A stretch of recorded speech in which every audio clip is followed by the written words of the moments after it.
guys, it's Lynn here. Hope you're having an amazing day. Now this is the other video vlog of our overwintering series of bringing plants that are inside the polytunnel that are not so cold hardy into the house. And in today's video we're going to be bringing in some of the smaller sized euphorbias into our kitchen, and we've made special space here. Those of you that watched the video vlog probably would have been yesterday or the day before. We had a lot of house plants on here, and me and Hans fitted up these wonderful plant shelves on here to put them all on. So not only does it look more aesthetically pleasing, but it also gives us a lot more room in our kitchen by the window to put some of the succulents like the euphorbias in. And if you didn't see the video of us setting up these plant shelves and also putting the plants on, do check that video out. Links will be, if not up above, at the end of this video. So watch that, guys. And as I say, this one we're going to be putting in some of the euphorbias and some of the other, maybe the smaller type of cacti here. We have, me and Hans have an amazing euphorbia collection here on our kitchen windowsill. Many different types of euphorbias of all different varieties. Also with a few tillandsias, commonly known as the air plants, in this window as well. And it's going to be the perfect spot to overwinter some of our larger euphorbias. And euphorbias, if you're not familiar with them, most of them look very cactus-like, but they are 100% just a succulent and not a cactus because they don't have the areoles that cacti have. But most of them do look very cactus-like in appearance, and they're often wrongly called cactus in garden centres, obviously by their appearance. I mean, especially that one. Look at that, guys. That's some Euphorbia melliformis. And the majority, some of them vary in their winter cold tolerance levels and obviously where you're living in the world. But the majority of them come from South Africa, and they do need quite warm overnight winter temperatures during the winter. Most of them need a minimum of about 10 degrees Celsius, which is around 50 degrees Fahrenheit, which is why we have to overwinter them.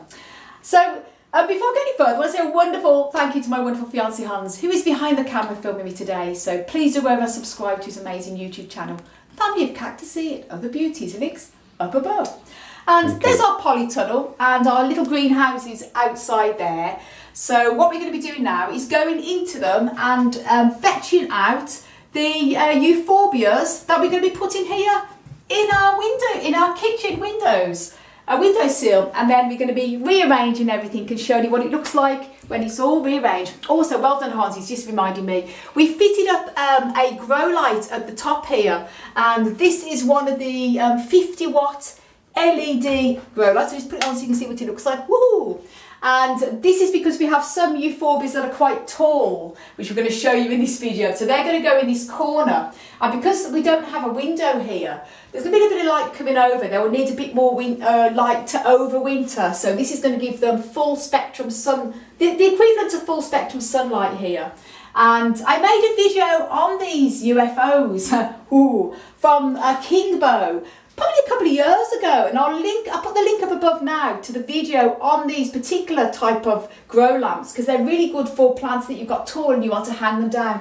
Very easy to put into the ceiling in there without damaging the ceiling in any form, because me and Hans rent, so we can't really go drilling and all that type of thing.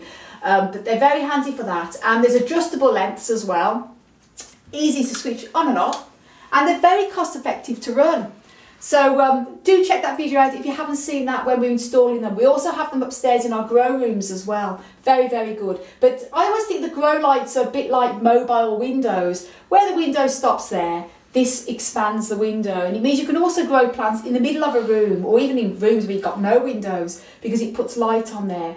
And you can just have them on for how many hours you want. In this case, we'll have this on for the same type of day length that it normally will be at this time of year, fall, autumn, and then we sort of switch them on and off, alternate to the natural light outside, because we don't want to really encourage plants to grow at this time of year. We just want to overwinter them, so it's just an additional window.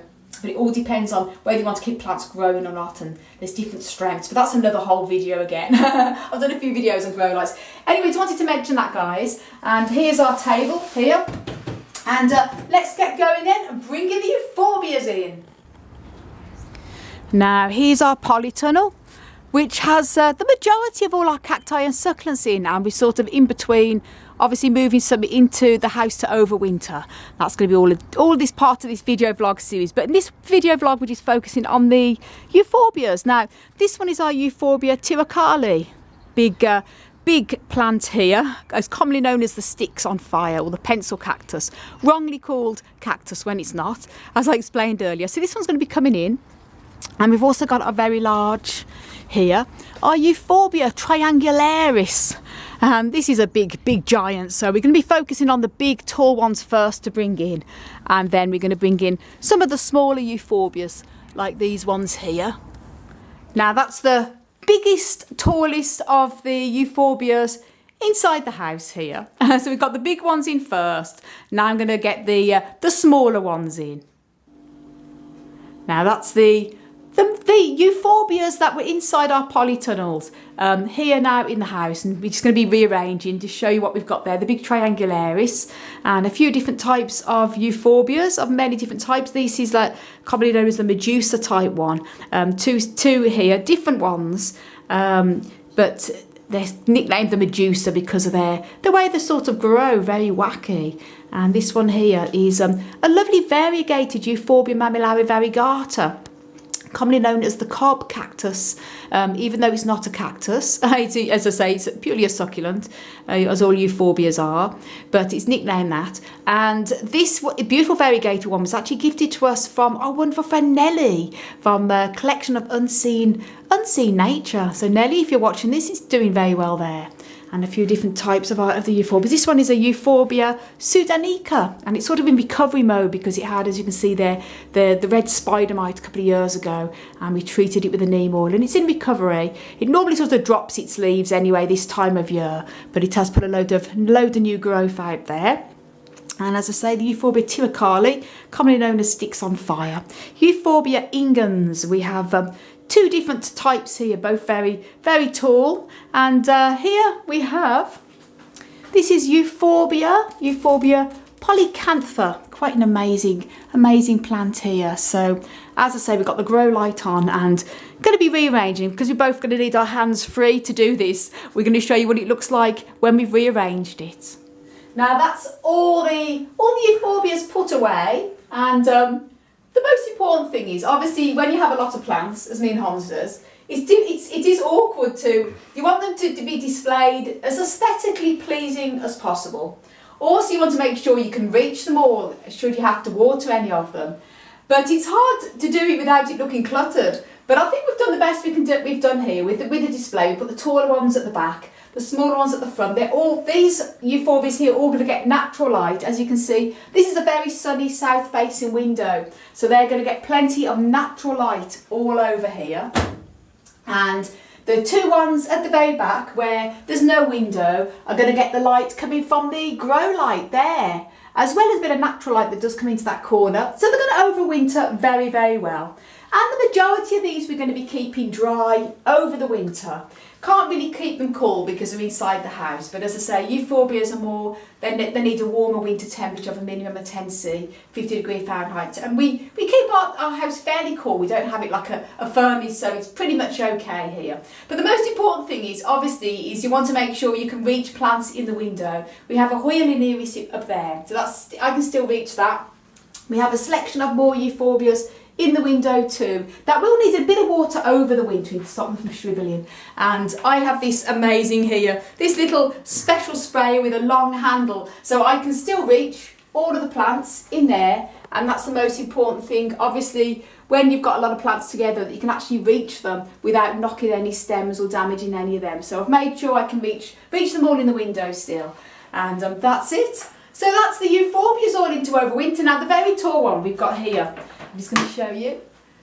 This one is going to be put on the back wall with our other tall cereus cacti, because we have some tall cereus cacti like Pilosis cereus that are not cold hardy, and that's going to be tomorrow's video. We're going to be bringing in the Pilosis cereus and some of the cereus cacti that do need warm winter temperatures. The majority of them are pretty cold hardy, like the Trichocereus, but some of them aren't. So we're going to be putting this one with them on the back wall and then moving these out into the house. So stay tuned for tomorrow's video vlog. which will be vlog number 6 of when we're moving some of our tall cereus cacti, like the Pilosa cereus, into the house from the polytunnel. So guys, thank you so much for watching. And I want to send you loads of love, heaps of happiness, and tons of plant power from across the Emerald Isle. And if you want to know a little bit more about how to grow cacti and succulents, and you want to know a little bit about overwintering as well, do check out my website, desertplantsofavalon.com.